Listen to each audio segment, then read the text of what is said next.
అందరికీ నమస్కారం అండి.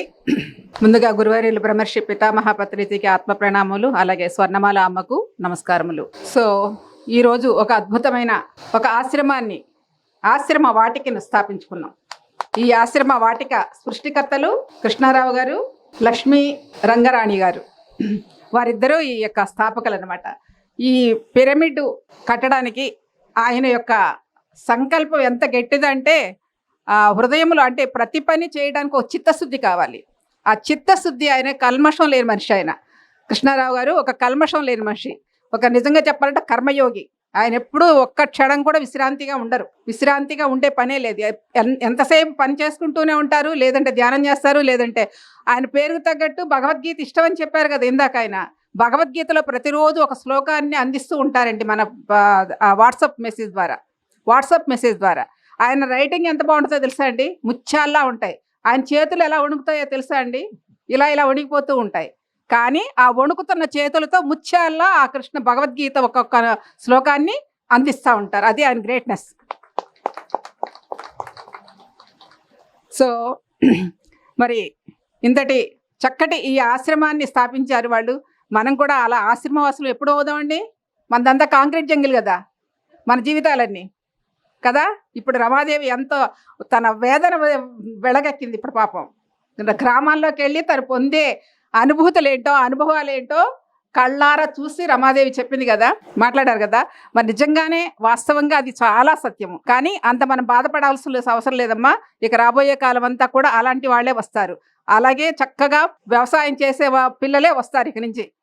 ఈ యొక్క ప్రకృతిని ఆస్వాదిస్తూ వ్యవసాయం చేస్తూ భారతదేశానికి గౌరవాన్ని, ఆర్థిక స్తోమతని ఒక దిక్సూచిగా అవుతారు రాబోయే యువతరం అంతా కూడా. మనం కంగారు పడాల్సిన అవసరం లేదు. వస్తారు. ఎందుకంటే మన సంకల్పాలు ఇవన్నీ, మనం వేసే బాటలు ఇవన్నీ, మనం వేసే పునాదులు ఇవన్నీ. ఈ పునాదుల మీద వచ్చే యువతరం ఎలా ఉంటుంది? అద్భుతంగా ఉంటుంది. కాబట్టి తప్పకుండా ఆశిద్దాం. రమాదేవి ఏం కంగారు పడవసరం లేదు. వెళ్ళేవాళ్ళు వెళ్ళారు, వచ్చేవాళ్ళు వస్తారు, ఉండేవాళ్ళు ఇక నుంచి ఉంటారు. అది మనకి కావాల్సింది. సో మరి నిజంగా చెప్పాలంటే ఎప్పుడెప్పుడు వచ్చి ఉందామా అనిపిస్తుంది ఇక్కడికి నాకైతే. ఇంతటి అద్భుతమైన ప్రకృతిలో మా రాఘరావు గారికి ఎప్పుడు ఉంది. అక్కడ విజయవాడ ఇల్లు అంటే తెలుసు కదా అందరికీ, ఎలా ఉంటుందో. అబ్బా ఎప్పుడు వెళ్ళిపోదాం ఇలాంటి ప్రకృతికి అనుకుంటారు. కాపం మాకు అలాంటివి ఏమి లేవు. మాకు ఇలాంటి పొలాలు కానీ అలాంటివి ఏమి లేవు. కానీ అప్పుడప్పుడు రావడానికి ఇలాంటి ఆత్మబంధువులు ఉన్నారు కాబట్టి ఈ ఆత్మబంధువులు ఇళ్ళే మన ఇల్లు. పత్రికారికి అందరి ఇల్లు అవ్వలేదా? అలాగే మాకు అంతే, ఎక్కడున్నా ఇదే. సో అంతటి అద్భుతమైన ఈ ఆశ్రమాల్లో వచ్చి మేము కూడా అప్పుడప్పుడు ఉండటానికి అవకాశాన్ని కల్పించారు. ఇలాంటి మహానుభావులు చాలామంది ఉన్నారు. ఇదిగో గుడివాడ రాజకుమారి గారు మేడం, అక్కడ కూడా అంతే చాలా హాయిగా ఉంటుంది పొలాల మధ్యలో. ఇలాంటి ఆశ్రమాలు ఎంతో అద్భుతంగా ఉన్నాయి. అలాగే తపస్థలి మన విజయవాడకి దగ్గరలోనే కదా, మన చుట్టూనే కదా ఉన్నాయి అన్నీ. సో ఆయన యొక్క కృష్ణారావు గారి గురించి ఒక మాట చెప్పాలంటే, పత్రి గారి యొక్క ఆశయ సాధన ఏదైతే ఉందో పిరమిడ్ జగత్, ధ్యాన జగత్తు, శాకాహార జగత్తు, పిరమిడ్ జగత్తు. ఆయన అంటారు ఆ రెండు అయిపోయింది. ధ్యాన జగత్ అంటే నేను చేస్తున్నానండి. అలాగే శాకాహార జగత్తు కూడా ఈ చుట్టుపక్కల ఊళ్ళల్లో వాళ్ళ అనుంగ శిష్యులతో, అనుంగ స్నేహితులతో చాలా చక్కగా శాకాహార ర్యాలీలు కూడా చేశారు. ఇక మిగిలిందల్లా పిరమిడ్ చేయటం. ఈ పిరమిడ్ కూడా పాపం చాలా ఇంచుమించు 2-3 సంవత్సరాల నుంచి ఆయన వేదన చెందారు. మొత్తానికి ఎప్పుడు ఎక్కడ ఎలా కావాలా అది సృష్టిలో జరగబడే ఉంటుంది.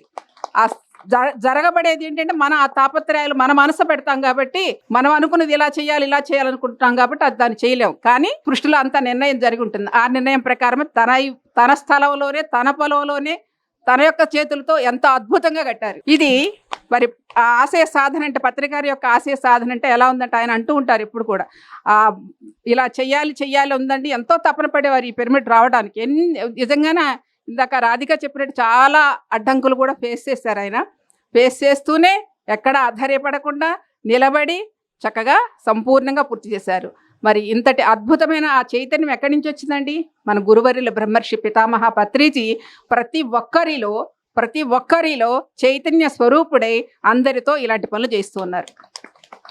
ఒకసారి బుద్ధుడు చెప్తాడు. ఆయన నిర్యాణ సమయంలో అంటారనమాట. ఆయన నిర్యాణ సమయంలో ఆనందుడు అడుగుతాడు, నువ్వు వెళ్ళిపోతున్నావు, మిగతా వాళ్ళకి ఎట్లా దిక్సూచి అని అంటే, నేను ఎక్కడికి వెళ్ళిపోతున్నాను, ఒక్క నిమిషం చూడండి, 10,000 మందిలో నేనే ఉంటానని చెప్తాడనమాట నిర్యాణ సమయంలో. ఎవరండి? బుద్ధుడు. అవునా 10,000 మందిలో ఎలా ఉంటాను అని చెప్పేసి ఆయన ఆయన ఆలోచిస్తూ ఉంటాడు. ఎవరండి? ఆనందుడు. ఒక్క నిమిషం కళ్ళు మూసుకుంటే ఆ తర్వాత ఆయన ఆయన చూసారు చుట్టూ ఉన్న వాళ్ళందరూ కూడా బుద్ధుళ్ళయ్యారు. చుట్టూ ఉన్న వాళ్ళందరూ కూడా బుద్ధుళ్ళే. అది ఆ నిర్యాణ సమయంలో ఆనందుడికి చూపించాడు. మనకు ఉదాహరణగా కావాలంటే భగవద్గీతలో యుద్ధం జరిగేటప్పుడు భగవానుడు అర్జునుడికి గీతోపదేశం చేశాడు కదా. ఆ సమయంలో ఏమవుతుంది? అటువాళ్ళు ఇటువాళ్ళు ఎలా స్తంభించిపోయి ఉంటారు. ఆ విధంగా ఆ చైతన్యాన్ని అందరిలో చూపించగలిగేవాడు బుద్ధుడు. అదే విధంగా వాళ్ళని ఏమంటారు తెలుసండి? అవలోకితేశ్వరుడు, అవలోకిత ఈశ్వరుడు. అంటే ఆయన లోపల ప్రవేశించి ఆ ఈశ్వర తత్వం ప్రతి ఒక్కరిని చైతన్యవంతులు చేస్తుంది. అదే విధంగా బుద్ధుడు ఎలా చేశాడో ఈ రోజున మన బ్రహ్మర్షి పితామహ పత్రిజీ మన అందరిలో చైతన్య స్వరూపుడై ఆ అవలోకితేశ్వరుడుగా చక్కగా మనందరి చేత పనిచేయించుకుంటాడు. లేడు అనే సమస్య లేదు. ప్రతి ఒక్కరిలో ఆయనలో అందరిలోనూ ఉన్నారు. అందరిలో విస్తృతంగా పనిచేస్తున్నారు. ఒకటా రెండా అండి? ఎన్ని శాఖాహార ర్యాలీలు జరుగుతున్నాయి, ఎన్ని అద్భుతమైన పిరమిడ్లు కట్టిస్తున్నారు, ఎంత అద్భుతంగా పిఎంసి ఛానల్ నడుస్తుంది. పత్రి గారి యొక్క కళ 3 కళలు ఉన్నాయి. ధ్యాన జగత్తు, పిఎంసి, తర్వాత పిఎస్ఎస్ మూమెంట్, శాఖాహార జగత్ అని చెప్పారు.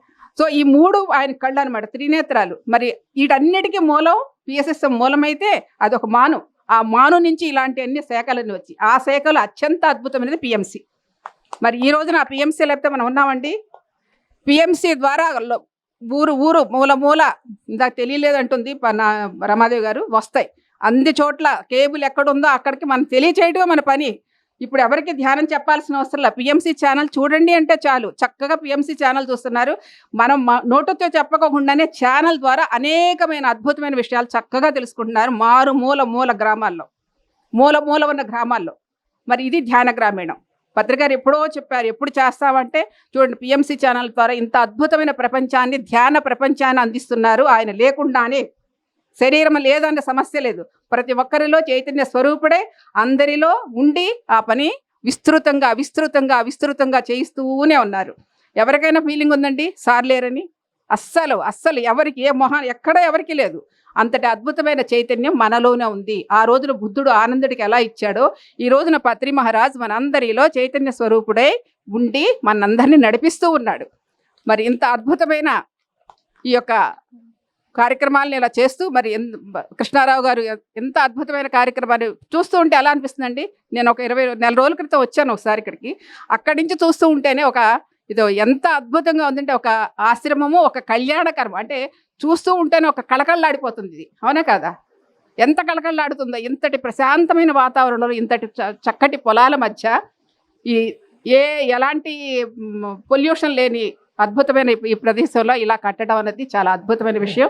మరి మరొకసారి వారిద్దరికీ ధన్యవాదాలు తెలియజేస్తూ, మరి అదేవిధంగా మనందరం ఉపయోగించుకోవచ్చు. ఇక్కడ వచ్చి ప్రతి పౌర్ణానికి రండి, ప్రతి అమావాస్యకి రండి, చక్కగా ఉపయోగించుకుని మనం కూడా ఈ యొక్క పిరమిడ్ పతంజలి శ్రీ పతంజలి పిరమిడ్ ధ్యాన కేంద్రం నేను చెప్పానంటున్నాను. నాకు అసలు తెలియని కూడా తెలియదు. ఆయన ఎప్పుడు చెప్పాడో ఎప్పుడు ఏం చెప్పానో కూడా నాకైతే తెలియదు. కానీ నిజంగానే యోగానికి పితామహుడు పతంజలి మహర్షి, యోగం అంటేనే పతంజలి. మరి అలాంటి పతంజలి మహర్షి ధ్యాన శక్తి క్షేత్రంలో మన సాధన చేస్తుంటే ప్రతి ఒక్కరూ వారి యొక్క చైతన్యాన్ని విస్తరించుకుని దివ్యజ్ఞాన స్వరూపులుగా విరాజిల్లాలని కోరుకుంటూ థ్యాంక్ యూ వెరీ మచ్. అందరికీ చెప్పారు కదా, ఇంకా నేను చెప్పాను. సో పతంజలి యోగ సూత్రాలు ఇందాక శివ చెప్పారు కదండి. పతంజలి యోగ సూత్రాలు మరి ఇది పత్రిగారి యొక్క ఆజ్ఞ మేరకు రాయబడింది. 2021లో పత్రిగారు పేరవరం వెళ్ళినప్పుడు ఈ పుస్తకం మీరు రీసెర్చ్ చేసి రాయాలన్నారు. రీసెర్చ్ చేసి, మామూలుగా కాదు. నేను చెయ్యాలనుకున్నాను, ఆ పని నేను చేయలేకపోయాను, మీ ద్వారా రావాలి మేడం అన్నారు. సో ఆ విధంగా ఆయన దగ్గర నుంచి పర్మిషన్ తీసుకుని ఆ పుస్తకాన్ని ఇంచుమించు ఒక 4 సంవత్సరాలు నేను చదువుతూ, ఇదొక్కటే కాదు ఇంకా అనేక గ్రంథాలు చదువుతూ, అలాగే జూమ్ క్లాసుల్లో ఇది చెప్తూ, జూమ్ క్లాసులు ఇంచుమించు 150 ఎపిసోడ్లు ఉంది. ఆ 150 ఎపిసోడ్ల ద్వారా జూమ్ క్లాసుల్లో చెబుతూ, ఇది అన్వేషణ చేస్తూ, దీన్ని మళ్ళా నేను రీరైట్ చేసుకుని పుస్తకంలాగా తీసుకొచ్చి తర్వాత పిఎంసి ఛానల్లో ప్రతిరోజు ఇప్పుడు 7:30 నుంచి 8 వరకు వస్తుంది. పిఎంసి ఛానల్లో చాలామంది, ఎంతమంది చూస్తున్నారండి? ఓకే. సో అట్లా పిఎంసి ఛానల్లో ఇది వస్తుంది. అంతకుముందు లలిత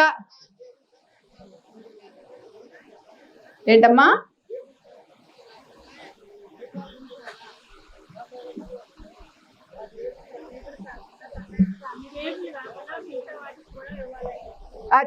చెప్తారు మాట్లాడు. సో అదేవిధంగా పద్మపత్ర మివాంబస అని, అది మరి నా యొక్క పత్రిసారితో పరిచయం అయిన దగ్గర నుంచి పూర్వం నా జీవితం ఎలా ఉండేది, ఆ పరిచయం అయిన తర్వాత నా జీవితం ఎలా ట్రాన్స్ఫర్మేషన్ అయ్యింది, నేను పొందిన జ్ఞానం ఏంటి అన్నది 2013లో పత్రిక రాజ్యం మేరకు అది కూడా రాయటం జరిగింది. పద్మపత్ర మివాంబస చెప్పాడు కదా ఇందాక, తామరాకు మీద నీటి బొట్టు. నిజంగానే ఆ వ్యక్తిత్వాన్ని తగ్గట్టే పత్రికారు అలాంటి పేరే పెట్టారు. మరి ఆ పుస్తకం ఫస్ట్ ఎడిషన్ అయిపోయింది, సెకండ్ ఎడిషన్ మొన్న నేను రిలీజ్ చేశాను, మన పత్రికారి బర్త్డే రోజున. ఇది సెకండ్ ఎడిషన్. అదేవిధంగా లలితా రహస్య సహస్ర అద్వైతామృతం, లలితా సహస్రనామం ఉంటుంది కదా, 1000 నామాలు. ఆ 1000 నామాలు ఒక్కొక్క నామానికి ఒక్కొక్క అద్వైతామృతం. అద్వైతామృతం అంటే మనం ఎప్పుడు దేవతను ఎక్కడ చూస్తాం, దేవత వేరు మనం వేరుగా చూస్తాం కదా. ఎప్పుడు మనం అందరం అంతే కదా, పూజ చేస్తున్నప్పుడు ఏం చేస్తాం, దేవత వేరని చెప్పి దేవతను ఎదురుగుండా పెట్టుకుని ఆవిడని పూజించడం, ఆవిడ యొక్క స్తుతి చేయటం, స్తోత్రం చేయటం చేస్తాం. కానీ ఆ యొక్క 1000 నామాల్లో ఒక్కొక్క నామములో అద్వైతామృతం అంటే నీ లోపలే ఉంది ఆ శక్తి. ప్రతి ఒక్క నామానికి మన లోపలే ఏ శక్తి ఉందో అంత అత్యంత అద్భుతంగా చెప్పబడింది. అది కూడా 6 సంవత్సరాలు రీసెర్చ్ చేసి దాన్ని కూడా శోధన చేసి పత్రికారి చేతుల మీద కూడా రిలీజ్ చేస్తాం అది కూడా. సో ఈ విధంగా మరి ఆ పుణ్యాత్ముడు, ఆ మహానుభావుడు, ఆ జ్ఞాన భాండాగారి, ఆయన ఒక నడిచే జ్ఞాన దేవుడు ఆయన. అలాంటి వారు మన జీవితంలో ప్రవేశించటం, అసలు ఒక సాధారణ గృహిణి, ఏమీ తెలియని, ఒక పెద్ద చదువుకోను లేదు కూడా, మేమేమి పెద్ద చదువుకోను కూడా లేదు, ఏమీ చదువు రాదు, సంస్కృతం తెలియదు, ఏమీ తెలియదు. కానీ ఇలా ఎందుకు రాయించారంటే అది పూర్వజన్మ సంస్కారము, గురువు తట్టి మనలో ఉన్న సంస్కారాన్ని తట్టి లేపి ఇచ్చిన బహుమానం, ఆనందం ఇది. ఇంతటి అద్భుతమైన గురువును ఈ జన్మలో పొంది మన జన్మని సార్థకత చేసుకున్నందుకు మరొకసారి పత్రిజీకి ధన్యవాదాలు తెలియజేసుకుంటూ, అలాగే కృష్ణారావు గారు కూడా, వారి దంపతులకు కూడా ధన్యవాదాలు తెలియజేస్తూ, thank you very much. Books కావాలంటే బయట ఉన్నాయి, తీసుకోండి.